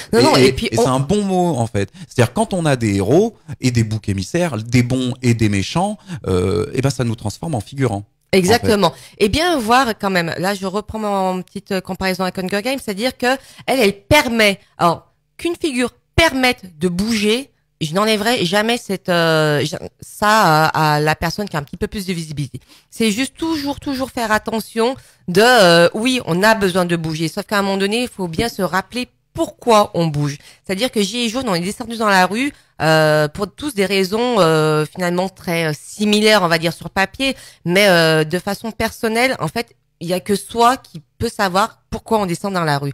Moi, je sais que j'y suis allée pour voir, en fait, me faire gazer au bout d'une heure et demie. C'est clair que j'y suis retournée. Mais c'est quelque chose. Ça, toi, les gars. Non, mais bon, tu fais, qu'est-ce qui se passe là, quand même. Mais c'est surtout pour les âgés. Moi, je pensais pas du tout faire les âgés, ça m'intéressait pas plus que ça. Mais je sais pas, à un moment donné, on a le corps qui marche avant notre tête. Et je pense que ça, c'est des choses à vraiment faire attention, à ressentir et à analyser après si on en a envie. Hein. C'est pas une nécessité non plus. Mais voilà, qu'il y a des petites choses qui nous font sortir. Alors, je sais même plus qui était la première personne qui a appelé justement par rapport à l'essence, mais qu'après, il faut sortir immédiatement de ça pour savoir comment on s'organise, comment on crée une pensée. Parce qu'en Gilets jaunes, on a extrêmement bien fait, ce que quand même certains intellectuels nous rendent d'ailleurs, que ce soit un Todd, que ce soit un Bégodeau, que ce soit un Lordon, un Juan Branco. Merci à eux, parce qu'on peut pas dire que il y ait beaucoup de personnes sur la scène publique qui aient remercié quand même la réflexion et la pensée des Gilets jaunes. Nous ne sommes pas que des neuneux, et on a pensé d'ailleurs même très très loin au final. Mais voilà, c'est quand même, comme le dit Nico, bien savoir et toujours rester acteur de ce que l'on fait, de nos actes, de nos pensées. Et on est tous en première ligne. Il n'y en a pas un devant sur un petit piédestal. Non. On est tous au même niveau et c'est comme ça qu'on pourra le mieux penser la démocratie directe, hein, d'ailleurs. Du moment où on met quelqu'un sur un piédestal, on se vautre complet. Après, la démocratie directe, il y a des choses entre la démocratie directe et la démocratie représentative. Le communalisme, la fédération. Enfin, mais c'est dans les esprits, justement, la fameuse bataille culturelle pour une démocratie, un autre système démocratique. Il va passer aussi par non, on n'a pas besoin de quelqu'un qui nous représente, de quelqu'un sur un piédestal, tout simplement. Il y a des mécanismes de reprise de pouvoir, de rébellion en fait, de rébellion, d'insurrection. Moi, j'ai pensé ça va peut-être paraître un peu loin, mais comme on est là-dedans, là, on parle des gilets jaunes, etc. Il y a eu, comment dire, une parole non autorisée qui est sortie, qui a émergé et qui s'est fait défoncer la gueule. De la même manière que depuis 20 ans, 30 ans, dans les quartiers, peut-être même plus vieux que ça, en fait, dans les quartiers, il se faisait réprimer, tabasser ce qu'on a subi, en tant que gilets jaunes. La répétition avait commencé avant notre naissance, quoi, en fait. Hein, ça fait un moment qu'ils s'entraînent, les gars, quoi. Et j'ai l'impression qu'on est en train de revivre ce mécanisme dans le confinement. C'est-à-dire que dans le confinement, on est en train de repasser par les mêmes phases. Alors j'espère que ça durera pas aussi longtemps, hein, parce que ça serait bien qu'on se réveille collectivement avant. Mais ça commence dans les quartiers. Ça commence vraiment sur le plus populaire, le bouc émissaire parfois pour certaines catégories de population, l'étranger ou vécu comme tel, si tu veux. Et on voit pas encore à Saint-Étienne, dans les centres-villes, etc. Ce qu'on a vu pour les gilets jaunes, l'importation de la répression sur une autre catégorie de population, populaire, blanche entre guillemets. Si tu veux. Là, dans le confinement, la répression s'abat revient sur les quartiers. On revient au point de départ. Et c'est extrêmement dangereux. Je le dis, voilà, j'ai raconté l'histoire d'avant et je le redis.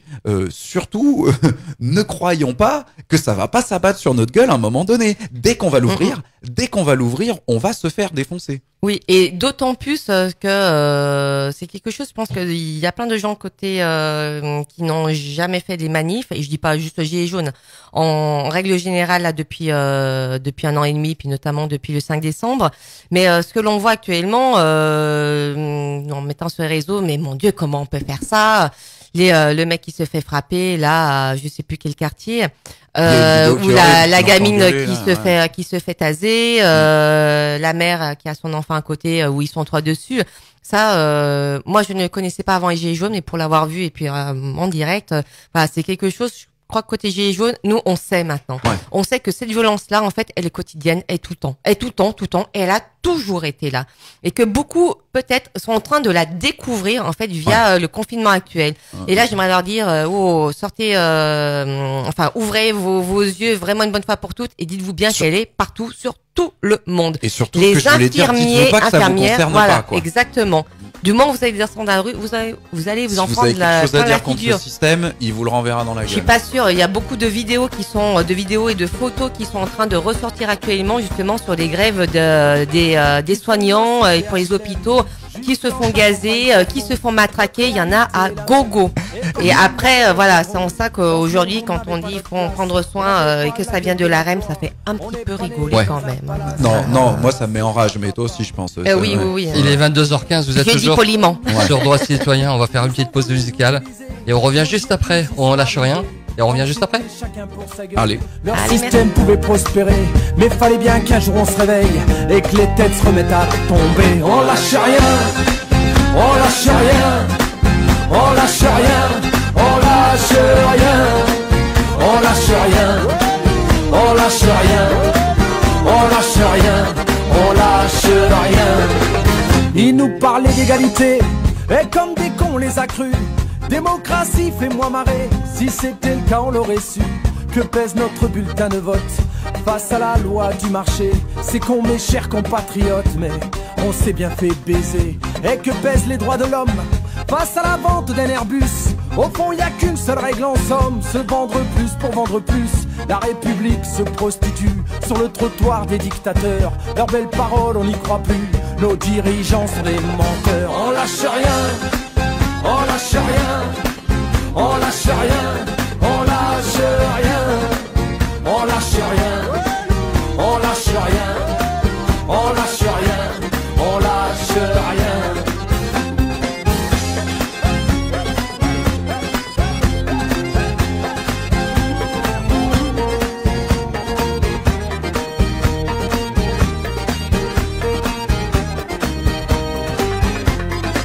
C'est tellement con, tellement banal de parler de paix, de fraternité, quand des SDF crèvent sur la dalle et qu'on mène la chasse aux sans-papiers, qu'on jette des miettes aux prolétaires, juste histoire de les calmer, qui s'en prennent pas aux patrons millionnaires, trop précieux pour notre société. C'est fou comme ils sont protégés, tous nos riches et nos puissants. Y a pas à dire, ça peut aider d'être l'ami du président. Chers camarades, chers électeurs, chers citoyens, consommateurs, le réveil a sonné, il est l'heure de remettre à zéro les compteurs. Tant qu'il y a de la lutte, il y a de l'espoir. Tant qu'il y a de la vie, il y a du combat. Tant qu'on se bat, c'est qu'on est debout. Tant qu'on est debout, on lâchera pas. La rage de vaincre coule dans nos veines. Maintenant tu sais pourquoi on se bat. Notre idéal, bien plus qu'un rêve. Un autre monde, on n'a pas le choix. On lâche rien, on lâche rien, on lâche rien, on lâche rien, on lâche rien, on lâche rien, on lâche rien, on lâche rien, on lâche rien, on lâche rien, on lâche rien, on lâche rien, on lâche rien, on lâche rien, on lâche rien, on lâche rien.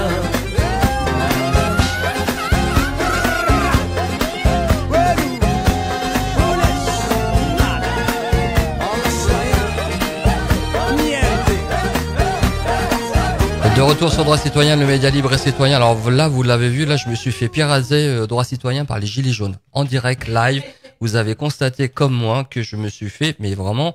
Est-ce que t'es pas gilet jaune? Ouais, voilà. Gilet jaunisé. Ah, voilà. Ouais, c'est ça. Maintenant, je suis jauné. Bienvenue, en tout cas, pour ceux qui nous rejoignent. Nous sommes en direct sur Droit Citoyen, le média libre et citoyen.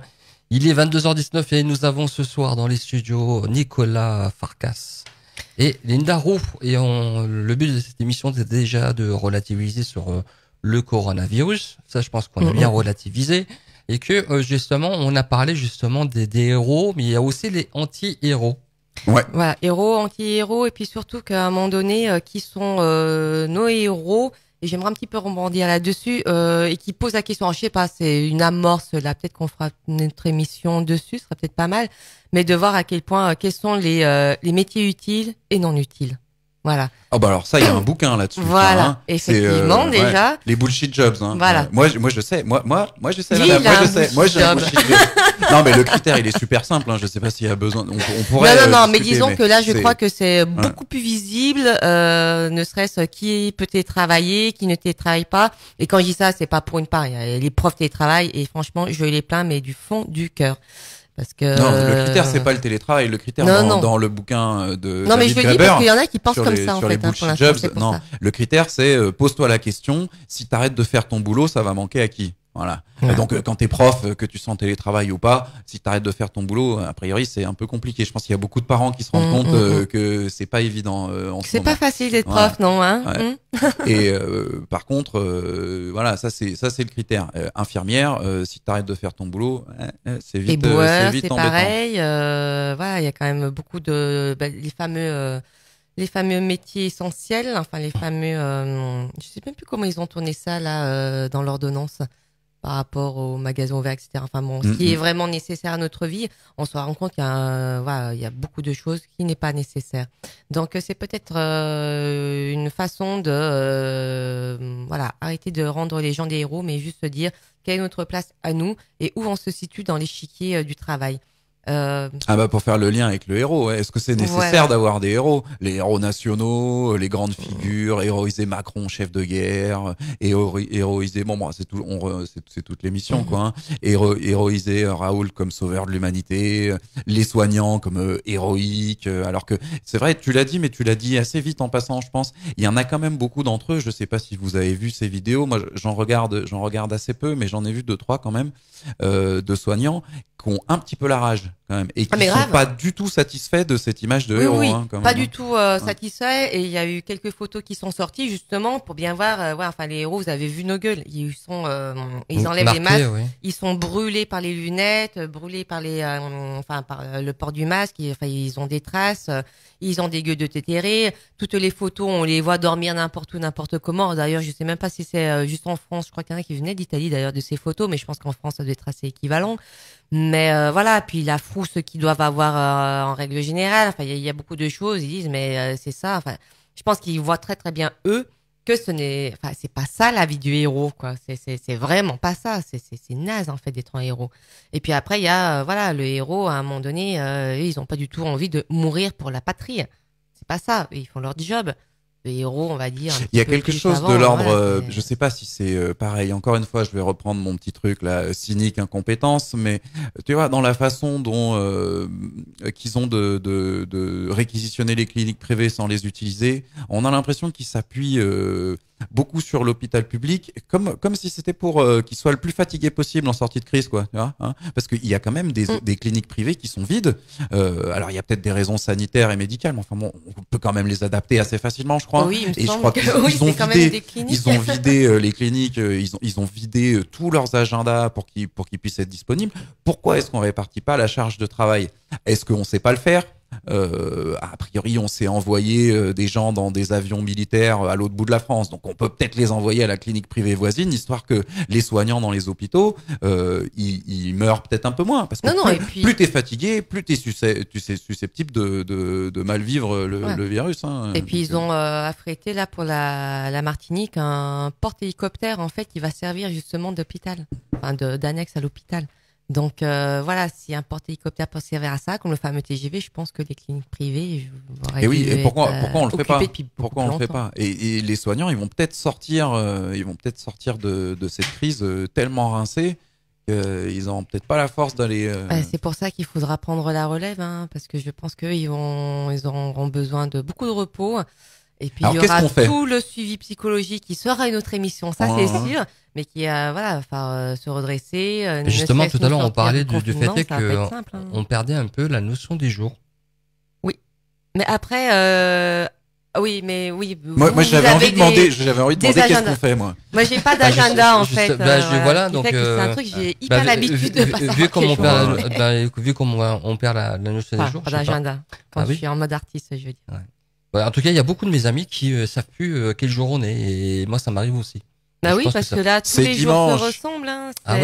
C'est une ambiance très très étrange. On a l'impression, même au-delà du dimanche, moi j'ai l'impression que c'est un jour férié en continu. Ouais, moi je travaille la semaine, c'est bon, j'ai gardé le temps des jours, moi, mais ça me fait un peu chier, je vous avoue. Moi qui ne travaille pas, là, c'est vraiment quelque chose que je ressens. Alors quand je suis pas prof, je suis juste artiste et je suis qu'à l'atelier. En fait, oui, moi le compte des jours, ça me passe complètement au-dessus de la tête, les vacances. Enfin, moi ça me touche pas. Mais quand les dimanches, je les ressens. Les jours fériés, je les ressens. Il y a une ambiance qui rentre quand même chez moi et dans ma tête aussi. En ce moment, je trouve que c'est vraiment cette ambiance. C'est ce que disait Linda, et puis on en discute souvent. C'est l'après en fait. Ouais. L'après va être très très très difficile. Alors moi, ce que je voulais poser comme question, c'est pas la difficulté psychologique, mais c'est peut-être que, moi je suis un peu un acharné, hein, mais qu'on se fasse une émission ou plusieurs et qu'on commence à réfléchir comment on s'organise pour sortir dans la rue en masse, tous, tout de suite. Quand est-ce qu'on fait péter le bordel? Parce que Macron, il n'a pas prévu de démissionner tout seul. Hein. Il faut rappeler qu'il y a déjà la manifestation au balcon qui a été lancée samedi. Aujourd'hui, tu vois. C'est déjà un bon début, ça permet aux gens de s'exprimer de façon libre. C'est un bon début, après, sans être pessimiste, voilà, on voit très très bien, nous, depuis 1 an et demi de manif, entre voilà, les gilets jaunes canapés, les soutiens canapés et qui dans la rue, mais c'est colossal la différence. C'est très, et ça n'empêche pas quand même le soutien psychologique, mais entre faire un clic, signer une pétition, etc., ou même être à son balcon, faut pas se leurrer, ça n'a aucune portée par rapport au fait de descendre dans la rue. Pour la reste, il y a dans la page sur Facebook, elle dit qu'il joue avec nos nerfs. Ah bah oui, ça c'est bien évidemment. Il joue avec le pinard, un jour oui, un jour non, avec des infos, le nombre de... Voilà, s'il y a des fake news, les fake news ne sont pas inventées toutes seules. Si à un moment donné, on a quand même des journalistes qui font leur travail, qui ne sont pas juste des chiens de garde, si on a un gouvernement qui arrive à tenir bon, déjà à ne pas mentir systématiquement, et ça depuis des décennies, à un moment donné, on n'a pas besoin de fake news, on suit ce qui se dit. Voilà, il y a toujours des débordements, mais pas au point où on en est actuellement, où tout est dit, tout est n'importe quoi, et qui en accuse, c'est les fautes des réseaux sociaux, les gens ils sont bêtes. Ah bon? Non, non. C'est pas nous qui sommes bêtes, c'est pas nous, et en fait, on arrive toujours à culpabiliser le peuple. Il est 22h27, pardon, on va arrêter l'émission là, puisque apparemment on a un problème de son sur Facebook Live. Allez. Donc on va pas rester très longtemps. En tout cas, merci d'être venu pour cette nouvelle soirée. On va se revoir la semaine prochaine. Pour l'instant, on n'a pas fixé de jour parce qu'on ne sait pas quand. On est un peu rincé. Ouais, moi aussi. Et puis on n'est pas les seuls, je suppose. En tout cas, merci à tous ceux qui nous ont rejoints ce soir. Au revoir et merci à tous. Merci. Au revoir. Et très bonne soirée. On se quitte avec compagnie Jolimon. On est là. Ah oui.